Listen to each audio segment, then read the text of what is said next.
शाहजेब साहब, इस वक्त जो है वो किरदार ज़रदारी साहब का मुफाहमत का है या फिर मफादात का है? क्योंकि कहा यह जा रहा है, ये तज्ज़िये हो रहे हैं कि इस वक्त तो जो शहबाज शरीफ साहब हैं, इदारे हैं और ज़रदारी साहब हैं, उनको साथ बैठना इसलिए ज़रूरी है क्योंकि उनको चैलेंज है PTI का, इमरान खान का। तो ये मुफाहमत है या इसको आप मफादात की तरह देख रहे हैं?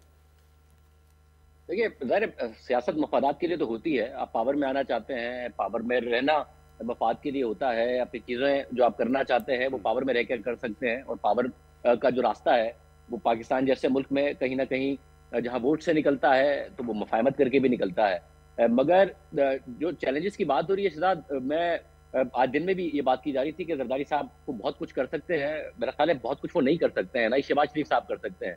2018 में जब बात की जाती थी उस वक्त मसला ये था कि सारे काम इमरान खान साहब की ख्वाहिश पर हो रहे थे।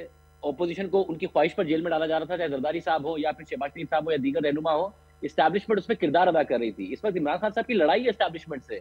उसमें उसके बेनिफिशरी जरूर हो सकते हैं जरदारी साहब या शहबाज शरीफ साहब या मरियम नवाज साहिबा, मगर बुनियादी लड़ाई इस वक्त जो चल रही है वो वहां चल रही है।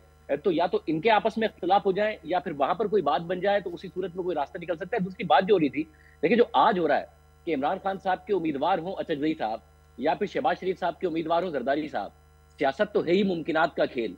ये गलत नहीं है। मसला ये है कि जो माजी में किया जा रहा था, चाहे वो शहबाज शरीफ साहब ने किया हो और उन्होंने जरदारी साहब के लिए कहा कि लाहौर की सड़कों पर घसीटूंगा, या फिर इमरान खान साहब ने अचकजई साहब को अफगानिस्तान का और इंडिया का एजेंट कहा और उनकी नकलें उतारी हो, वो गलत था। और मसला पता है क्या है? मसला ये है कि शहबाज शरीफ साहब ने तो 2 दफा माफी मांग चुके हैं, वो जो उन्होंने जरदारी साहब के लिए कहा था। मगर जो कुछ PTI कर रही है वो आज कह रही है अचकजई साहब ने अपना रास्ता दुरुस्त किया है, हम तो पहले ही सही रास्ते पे थे। नहीं थे जी आप सही रास्ते पर। अचकजई साहब पहले भी यही बातें करते थे। आप जनरल बाजवा की गोद में बैठे हुए थे और अपनी गोद में आपने जनरल फैज हमीद को बिठाया हुआ था जब अचकजई साहब ये बातें करते थे। वो आज भी ऐसी बातें कर रहे हैं जो वो माजी में करते थे। आपने अपने रास्ता बदला, पता नहीं आर्जी तौर पर बदला या मुस्तकिल तौर पर बदला। हाँ, लेकिन शाहजेब साहब इसमें देखें, माजी, एक तो माजी हम बहुत पीछे जा सकते हैं कि 4-5 साल पहले उस वक्त क्या हुआ था, लेकिन जो जो ये इलेक्शंस हुए हैं उससे पहले भी बिलावल साहब तो एडमेंट थे कि हम नून लीग के साथ हुकूमत में नहीं आएंगे। जो 16 माह की हुकूमत थी, हमारा आखिरी तजर्बा था। इन्हीं बिलावल साहब ने अभी पिछले 1.5 महीने पहले नवाज शरीफ को लाडला सिस्टम का लाडला करार दिया था कि वो बैसाखियों के जरिए आ रहे हैं।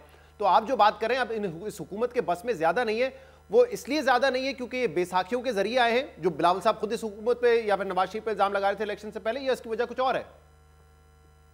नहीं, दोनों बातें हैं। ज़ाहिर बैसाखियों वाला मसला भी है, इस बात को डिनाई नहीं किया जा सकता। बिलावल साहब ने एक्सट्रीम पोजीशन ली। बिलावल साहब ने अब से कुछ दिन पहले ये भी कहा था कि जी फॉर्म 45 का मसला हमारा नहीं है, दीगर जमातों का हो सकता है। वो दुरुस्त कह रहे हैं, सिंध में उनके इतने मसाइल नहीं है। कराची की 2-3 सीटों पर PTI का जरूर क्लेम है जो कि पीपल्स पार्टी ले गई, या फिर मुल्तान की 2-3 सीटों पर PTI का जरूर क्लेम है। वरना जो PTI का ज्यादा बड़ा क्लेम है वो नून लीग की सीटों पर है। मगर मसला ये है शहजाद के आज सिर्फ और सिर्फ नून लीग की बेनिफिशरी नहीं है कि अगर PTI का क्लेम ठीक है कि जी उनके बहुत सारी मुतादी सीटें जो उनसे छीनी गई, उसके नतीजे में अगर शहबाज शरीफ साहब वजीर आजम बने हैं तो आज उसी के नतीजे में जरदारी साहब सदर भी बने हैं।